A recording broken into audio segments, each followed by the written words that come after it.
বাপরে বাপ, গরমটা দেখেছো কেমন গরম পড়েছে। তাই হাজব্যান্ডকে বললাম আমাকে কিন্তু রান্নাঘরের কথা যেতে বলবে না।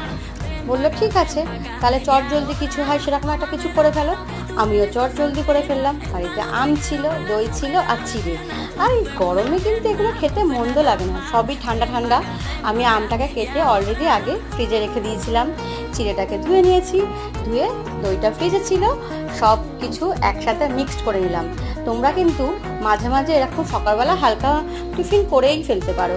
আমি কিন্তু আজকের এই হালকা টিফিনটাই করলাম, কারণ গরমে বেশি হেভি রিচ না খাওয়াই ভালো, কারণ শরীরটা খারাপ হতে পারে, বাচ্চারাও খেতে কিন্তু ভালো বাসবে। তো যাই হোক, আমি কিন্তু মাঝে মাঝে আম চিড়ে দই দিয়ে ভালো স্মুদিও করে ফেলি। সেই রেসিপিটা তোমাদের সাথে অন্য কোনো দিন শেয়ার করব। আজকের কিন্তু আম চিড়ে দই তোমাদের সাথে শেয়ার করলাম। তোমরাও কিন্তু গরমে সুস্থ থেকো, ভালো থেকো সবাই।